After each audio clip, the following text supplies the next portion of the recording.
So Jon Moxley kicked off this week's episode of Dynamite with a big old backstage promo. Just gotta be honest with you, I don't really know what he was talking about. Because he seems mad that Bryan Danielson has been trying to kamikaze himself over the last 2 years. He clearly has a death wish.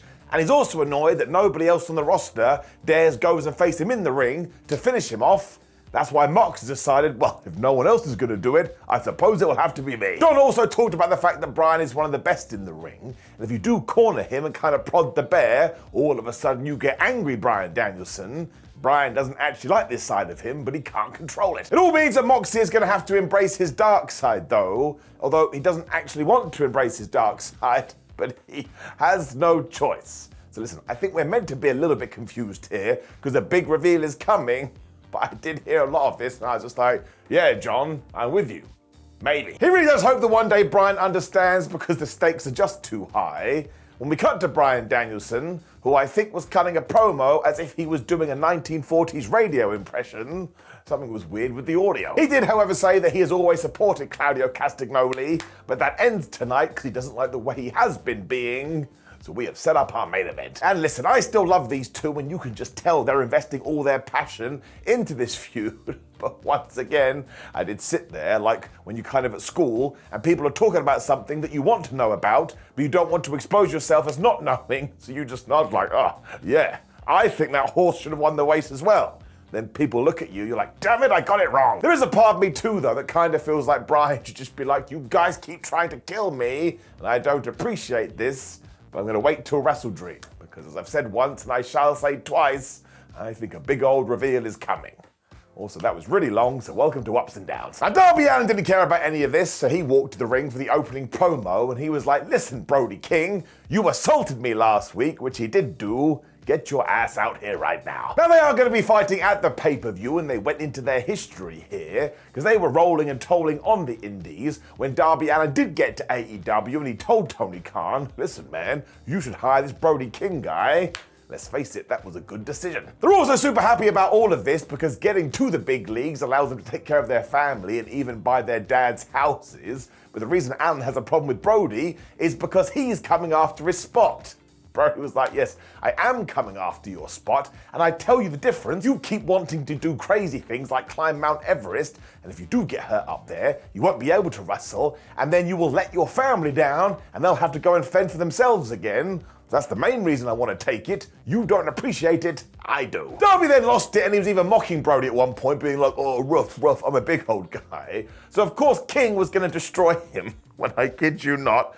Darby Allin hit him with a rock. I don't mean Dwayne Johnson, I mean a literal rock. Now, one, where the hell did that come from? And two, bring down the crime counter. You can't do that. Now, Brody was busted open, and I think that actually will tie into Wrestle Dream, because Darby Allin can focus on that before he does get the win. This was okay, but I do have to say it felt a little bit rushed.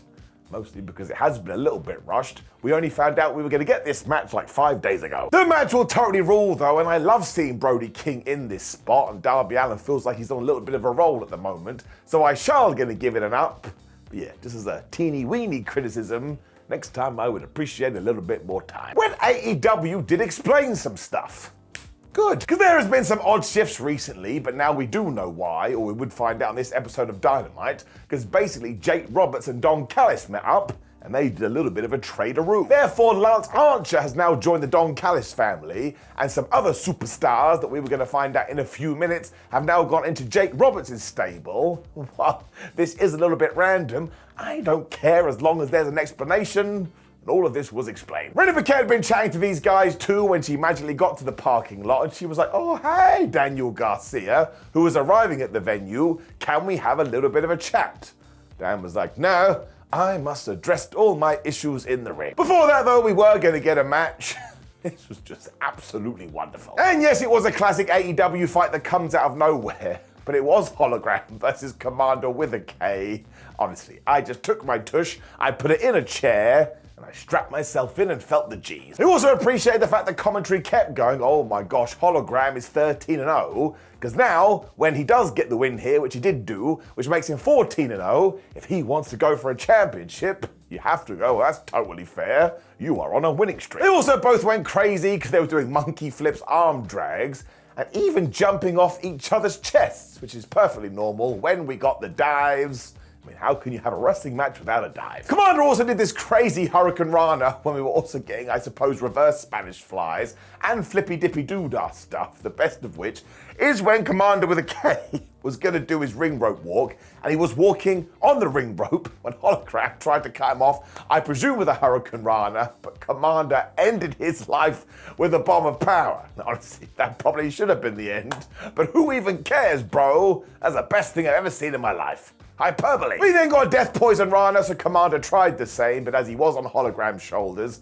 he spanned him round and round and round and round before he hit a version of the least devastating move in all of sports entertainment, the Blue Thunder Bomb. And here, it actually did work, and he won with the Blue Thunder Bomb on Collision. So what the flop is going on? This is actually good though, because that maneuver should win matches. Have you seen it? As the name suggests, it's pretty damn devastating. And blue. This was just so much fun though, and it's the kind of thing I never want Dynamite to stop, because it's basically a celebration of wrestling, and I ain't ever gonna get mad at that. It was also done for a reason, because we found out who Jake Roberts had taken on, and it is none other than Dralistico, Roosh, and the damn Beast Mortis. So all these guys came to whoop Hologram's ass, and Beast Mortis, man, he made me laugh. He was conflicted for about 3 seconds and was like, nah, screw it, I'm gonna beat you too. Jake Roberts was here as well, and he was having a great old time, so while this is totally random that he would be the manager of the newly formed LFI, I'm happy to see where it goes because I was given a story, and I'm a story guy. I just always appreciate tying up loose ends when, man, we cut to Mark Briscoe, who just cut the best promo, because it was like an anti-Mark Briscoe promo. He was so mad about what Chris Jericho had done to him last week, he doesn't even care about the Ring of Honor title, and he is walking into Wrestle Dream to bring the pain.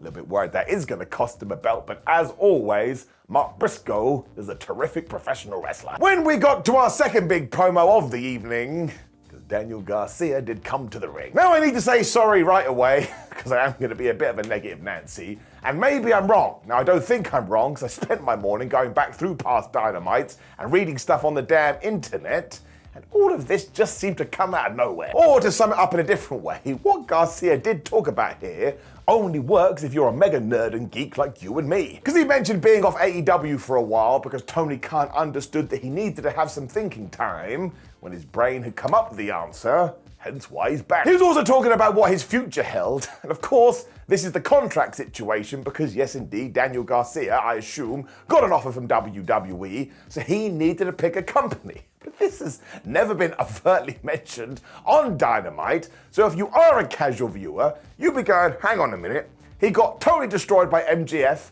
and then he sort of destroyed MJF as revenge, and then he went away to think about things, and apparently almost quit. It just meant that when he did drop the line that AEW is where the best wrestler, and he's the best wrestler, and therefore he has decided to stay, if you would come to me and be like, Simon, I didn't even know he wanted to go, I'd have been like, yeah, that's fair enough. It was just out of nowhere for our fictional portion of the wrestling. If you are going to do this, I think Daniel Garcia should have just laid it out on the line, much like Bret Hart did back in 1996 or 1997, wherever it was. Whereas this one was just a little bit too confusing. And once again, you do have to understand who your audience is, and I'm sure a lot of people who are on the internet are also watching Dynamite, but you also have to assume that even if there's one person that could be a bit baffled, well, you've got to cater to them as well. And you can cater for both.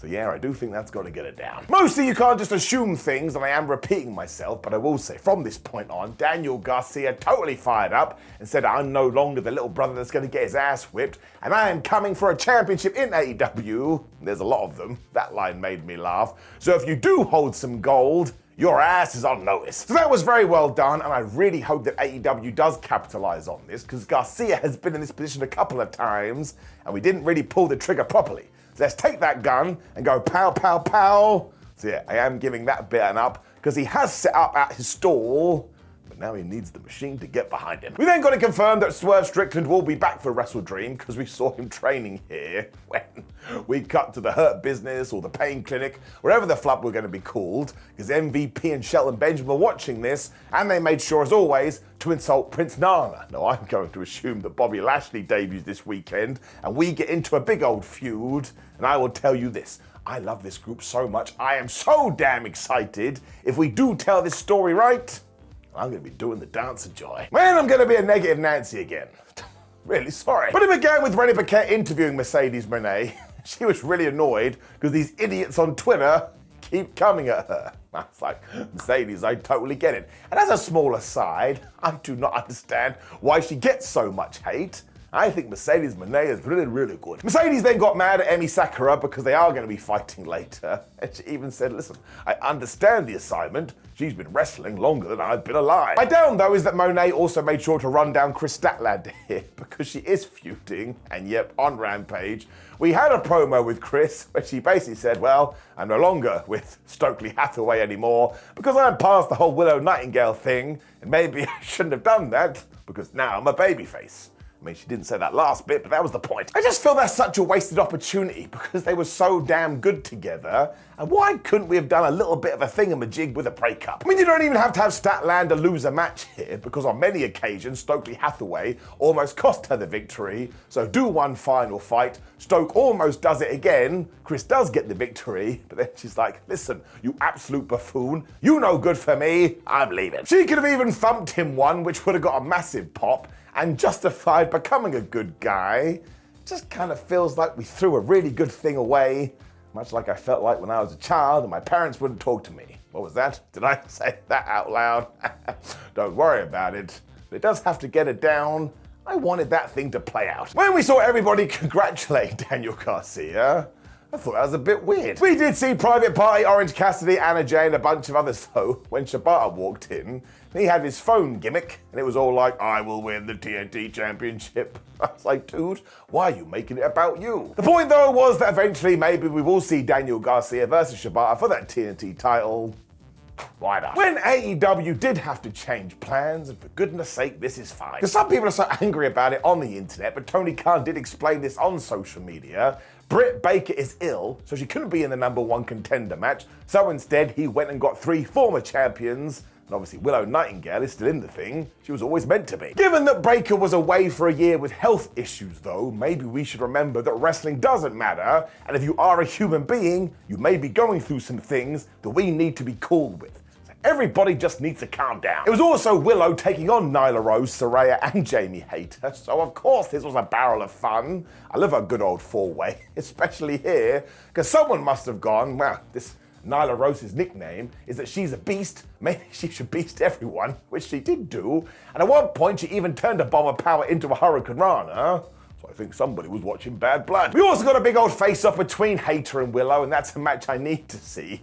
When Harley Cameron was the one who did break it up, because of course she had come to the ring with Saraya. And I tell you, Harley is another MVP of AEW at the moment. She never misses, and we should feature her more. Now, yes, it is a stupid wrestling rule because in a 4-way there are no DQs. And if that's the thing, why didn't Harley Cameron just interfere constantly? Although actually, she did do that a lot. Rose then made sure she continued her dominance because she did this amazing dive when Hayter was able to get out of the way of a bomb of power. She started smashing out Haterades instead. Then got booted by Saraya when it was time for Willow's moment, and she hit this awesome spine buster onto Nyla Rose. I was just sat there with my popcorn. Now, Mariah May was on commentary throughout all of this because of course she was. She's going to find out who her challenger was going to be. And this is when she was all like, Tony Storm is dead. Somebody call the cops. Hayter was then able to hit a double suplex onto Willow and Nyla, which is also cool. When Saraya was like, I'm gonna hit somebody with a chair, but Jamie Hayter wasn't into that, so she stopped it.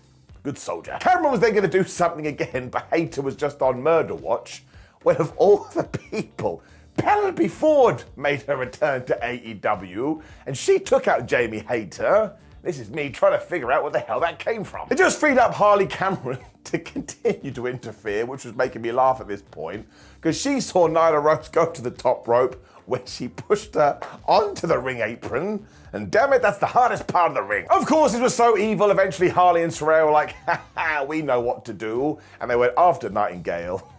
And Harley got hit with the Dr. Bomb, so Willow grabbed Saraya, and given that there was a table set up in the corner courtesy of Nyla Rose, she DVD'd her through it, and she pinned both of them.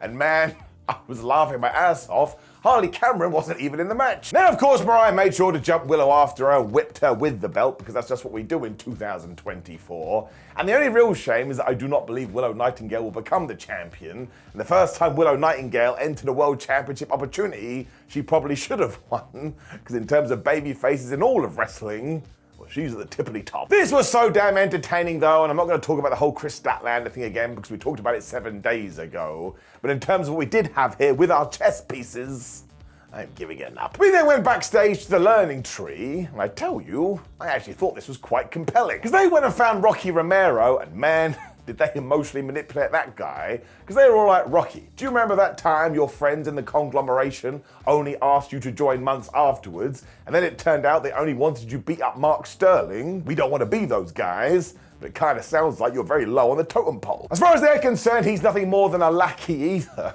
Which is when Rocky got really mad. He looked at him in the face and like, I ain't no lackey. I am a great professional wrestler. Brian Keith then told him to calm down because you got to respect Chris Jericho. And now I'm kind of starting to think that Rocky Romero may join the learning tree, which means he could screw over Mark Briscoe, which would give Chris Jericho the title. And I know that's going to annoy some people, but this was just very well delivered and very well done. Now I want to see what's going to happen next. When Jay White defeated Cody Chun, actually, I really enjoyed this, even though it was a squash match. I have been in a match with Cody, and it was a crazy 8-man. It was totally bonkers. Of course, White won pretty quickly with the Blade Runner because he had a promo to cut. Because as far as he's concerned, there are 2 reasons he wasn't able to make it to the World Championship before he did get injured. And reason 1 is Hangman Adam Page. Therefore, he must defeat him at Wrestle Dream, even though the Cowboy's gonna come in, guns a-blazing, and with a big vein popping out of his head. Because these days, that guy ain't right. After that, he will sort issue number 2 out, and I presume that must be Christian Cage, because of course he was part responsible for taking Jay White out in the first place. And I don't mean to dinner. Now the interesting part is that given that we do have Hangman Adam Page versus Jay White, well, who the hell wins that? Like, there's a part of me that actually wouldn't mind seeing Jay White become the toppity-dippity champion eventually. But also, can you really have Page lose at the moment? I'm not so sure. We also have option C, which is Swerve Strickland is going to be at that pay-per-view. And you know what him and Hangman do. They're going to do it till the end of time. It could happen. But I just thought this was very well done and established the fact that Jay White is going to be a babyface. And I've said this a few times throughout this show, but he is just such a good pro wrestler. So once again, I hope we do use this as a jumping off platform. I mean, he's been ready to go since day 1. Hook was then looking for the person who beat up Daddy Taz when he bumped into Kip Sabian. And Kip said, well, I didn't do it. Let's face it, that's exactly what you would say if you did do it. Hook also found the patriarchy, and they didn't really deny it, because Christian was all like, listen, we actually understand each other, because I too have recently lost somebody in my family, because Killswitch/Luchasaurus isn't here right now. And that's a true tale as well, because Luchasaurus actually suffered from pneumonia. Let's just take a moment to send some good love to that guy. Every time I've met him, he's always been such a good dude. I hope he's okay. Now, we did hint here massively that it could be Cage, but I tell you, I think I figured out the perpetrator, and I think that it's Hook. Somebody is about to go through a big old heel turn. Actually, I don't hate it. Because Mariah May was going to cut some kind of a promo, but she wasn't able to, because Willow zoomed in and pounced her out the frame. Now that's it. She cut a big old promo too. I think Willow Nightingale should win the Women's Championship. I mean, why the flub not? It's wrestling, and sometimes I just want my wrestling served on a plate with my food. What? When yes, AEW confused me again. I mean, maybe I'm stupid. Now, I'm just going to use Sammy Guevara as an example because hopefully it helps. But a couple of weeks ago, he was all like, I am going to take on Okada because I want to be the Continental Champion.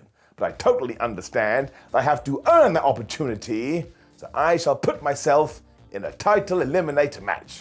And then he lost, but don't worry about it. I can totally understand that though, whereas on this evening, Emi Sakura, who hasn't had a match on AEW since April, was put into a match when the TBS and NJPW Strong Women's Championships were on the line. And look, it really doesn't matter, it's not a big deal. But sometimes you just need a little bit of consistency so you can understand the rules.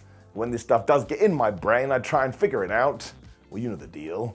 Becomes 2 + 2 = potato. It's a down. She was facing Mercedes Moné though, and this was really good. I just think they're both very good pro wrestlers. I said it again. It began with a chop battle too before Sakura did the machine gun variety. If you went really quiet, you could hear the internet melting down with a portion of people on there who can't handle that. We also got a bunch of arm drags and backbreakers before Mercedes Mone revealed that she is a massive Karate Kid fan. She swept the leg. She also hit a Meteora and a backstabber. That was slowly becoming the sponsor of this match. I am going to ruin your back. Mone then spanned the double knees and she went one too many times because Emi eventually got out the ring.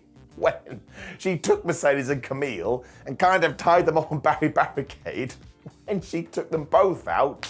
I thought that was pretty cool. We then got another backbreaker. So what did I tell you? Somebody was trying to break some backs. And because Mercedes was so desperate to get away, she grabbed the ring skirting and accidentally brought it back in the ring. And if you could believe it, that was going to tie into the finish. Because the referee felt obliged to tidy this up because he had been brought up well by his parents. But he took around about 72 years to do this. So when Sakura hit the ropes, Camille tripped her, allowing Mercedes to apply the back statement or the statement maker, whatever you want to call it. And Emi was like, damn it, I got nowhere to go. She tapped out. So that was sort of lame because the official looked like an absolute moron. And afterwards, Chris Statlander came out to make the save before the heels did even more damage. And we do just break it right down to its core. Mercedes Mone versus Chris Statlander is a match I wanted to see ever since Mercedes got into AEW. So while this one has been a little rushed as well, at least I get what I want. That's what Batista once said, give me what I want, and I'm getting what I want. Giving it an up. It also kind of tied in too, because right after this, we did see Stokely Hathaway. Now he was trying to recruit Private Party here, because he has seen something in them. Fair play to Mark Quinn and Isaiah Cassidy. They were like, where have you been for the last 5 years? And now you want to team up with us because we're #1 contenders? The answer is no. They of course are headed into the pay-per-view to try and win the titles from the Young Bucks as well. So could Stokely help them? Although that wouldn't make much sense because the Young Bucks are mega heels. But mostly, I just hope whatever we do here relights a fire under the AEW tag team division. Because I think we can all agree, while it's okay, it isn't what it was. Will Osprey was here next as we had more angles. He was mad at Takeshita. Makes sense. Screwed him over last week. Now, Tony Schiavone, who was interviewing here, went full snitch because he was like, well, Will, I think it's Don Callis. And Osprey did agree, so he told Don to get out here right now. Now, Don Callis is a weird guy because he was literally waiting behind the curtain and he arrived in record time. Now, he wanted a hug, but William wasn't into that because he wanted to know, did you send Takeshita last week? When Don went into distraction mode, he was like, I know what we should talk about. Remember when you fought Kenny Omega and Chris Jericho and won? Thanks to me. So Will was like, I don't care about that. I've already told you. I care about last week. We ain't going back in time. Of course, Callis wouldn't answer, and eventually he did reveal it was me. I sent Takeshita out there because you are just really frustrating and you don't listen to me. I was like, wait a minute. I thought Will Ospreay had already left the Don Callis family, and he promised Don Callis a favor, which Don Callis got because Will Ospreay teamed up with Carl Fletcher in that tag team tournament, but now they're acting like he's back in the family. I don't know. He then called William mentally weak as Ospreay was like, excuse me, I'm the international champion, and I would have been the world champion if it wasn't for you. That actually is true.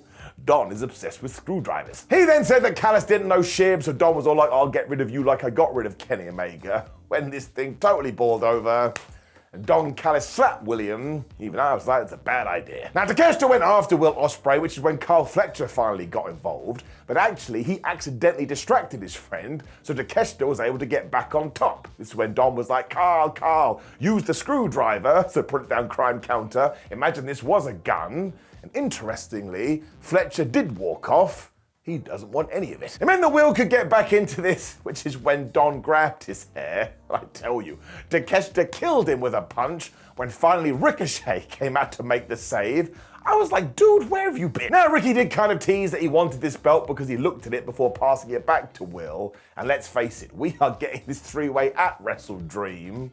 It's probably going to be one of the matches of the year. I will say that I don't think this was the best way to set it up because it did get a little bit confusing. But the main point is we made sure to flash a big old spotlight onto Carl Fletcher, and he could go heel at Wrestle Dream and then engage in a feud with Ricochet or Will Ospreay where he should get some wins because that guy's ready to go. He's been having a great 2024. So on that alone, I shall give it an up. But now we must keep Will Ospreay and Don Callis apart. Done. For some reason, we then saw Top Flight and Action Andretti on Dynamite. I can't remember the last time we did that. Now, all tied into the problems they were having on Collision, because they've been getting totally tonked, and Action was like, well, I tell you whose fault it is. It's your fault. Lena Gray didn't like that, and she said, well, no, actually, it's your fault. So Action and Andretti stormed off, when Darius and Dante also seemed to have a falling out. So I think we can summarize, it is not going well for these four. We also saw Jack Perry say that Shibata is a legend, but he shall retain the TNT title on Saturday, because he will do what it takes. That is probably what's going to happen. When we did get to our main event of Bryan Danielson and Wheeler Yuta taking on Claudio Castagnoli and Pac, I tell you, Claudio and Bryan worked so much during this, I have now convinced myself that Bryan is going to lose at the weekend and retire from being a full-time wrestler. In fact, that's now why I think we booked this, because they probably wanted to have a one-on-one match, but they couldn't figure it out. I don't think I'm ready for it. Wheeler and Danielson also came out to Final Countdown, which also got me. And we had another story here too, which is the fact that Claudio still kind of loves his fake son Wheeler Yuta. So while he was happy to beat him up, he didn't want to punch him. Bryan just went totally nuts at the start of this too, and he finished off this awesome sequence with a dive, when he basically turned to Wheels and said, you should do it as well. And he did. Goodbye. Danielson then tried to go full-on submission when Pac was like, I don't care about any of this. And I'm pretty sure he was trying to rip people's eyes out. That guy's unhinged. Claudio took advantage and smashed Bryan when all of a sudden Wheeler Yuta was using the cow mutilation. And yes, Castagnoli did break this up, but he went through that whole, oh, I don't know what to do again. Because yes, he thinks that Wheeler Yuta is his son. He's not his son, but you can't help your feelings. Wheeler doesn't care though, and he slapped Claudio right around the face, which sent Castagnoli to the outside, when Bryan Danielson went to do a dive, and Claudio caught him and neutralized him on the outside. That American Dragon is proper crazy. Castagnoli then kind of got Wheeler Yuta in a bunch of holes, because again, he was going through it here. There was this amazing bit where he knew he had to tag in Pac. We didn't really want to do that, because Pac doesn't give a flub about this. When actually Bryan Danielson was able to come back, he got the hot tag, and Claudio and him worked together. And I tell you, this is something I'm going to miss. It's like cheese and cheese. That was a terrible comparison. So I really could watch this all day, or for the designated amount of time it has been allocated for this match. And of course, Castagnoli was going to do a powerbomb off the top rope, and Bryan turned it into a Hurricane Rana. It's just good stuff. He also connected with the yes kicks and kicked Claudio's head in when Pac was back and went for a brain buster. But we were giving everything to Bryan Danielson here. And not only did he reverse that, but I think he reversed every single move that's ever been introduced into professional wrestling. Sadly though, he is a wrestler, so when he saw Marina, Shafir, and John Moxley at ringside, he got totally confused, and he just stopped. It meant he got hit with Claudio's Sagat uppercut and a 450. When Pac decided, no, I'm not done with you, and he went, it's so stupid, he went and got a hammer. So of course you have to bring down the crime counter. You cannot hit somebody with DIY goods. It also just goes to show the BCC desperately wants to kill Bryan Danielson, and given that he doesn't want to die, somehow Bryan got out of all of this, and he applied the label lock onto Pac, who did tap out. I didn't see that coming. Danielson really did feel like a superhero, and he instantly dived onto John Moxley, and they brawled to the back. When Claudio Castagnoli also went nuts, because he got Marina and Pac to hold Wheeler. Now he didn't care anymore, and he took the hammer and he smacked him in the ribs. So bring back down the crime counter. I also want to talk to these morons on the internet going, oh, I can't believe Marina Shafir keeps beating people up. Have you looked into her background? She would whoop your ass, dude. She'd whip most people's asses. We then saw Danielson throwing Moxley into a garage door when they did fight back to ringside, which actually was very much needed, because I'm pretty sure the BCC was about to end Wheeler Yuta. Instead, Danielson was able to take out everybody as the Black Bull Combat Club did retreat. And the funniest part is the Wheeler Yuta is behind Bryan Danielson, essentially dying. And for about a minute, Bryan was just doing the yes chant. I was like, bro, I really think you need to help this guy. It just means if Wills does screw him at the pay-per-view, I totally get it, although eventually Danielson did went and give him a cuddle. And honestly, I cannot wait for John Moxley versus Bryan Danielson, because one, I can't call it, two, it has proper stakes, and three, really by the end of it, we should get a big reveal. So it is just very intriguing, and you know the fight itself is going to be next level. So even though the rest of Dynamite was a little bit of a roller coaster, this was the stuff. It's getting it up. And I kind of just touched upon it then. It was a very strange AEW, but maybe that's just me. But you know we'll get to the pay-per-view and everything will be peaches and cream. So I am going to give it an up, but yeah, maybe we need a little bit of time. Now, of course, please do let me know what you thought about AEW Dynamite in the comments below before you click the video on the screen, which is my ups and downs for Monday Night Raw, because we review all wrestling here. Like the video, share the video, and subscribe. But otherwise, you have a lovely week. I'll see you soon.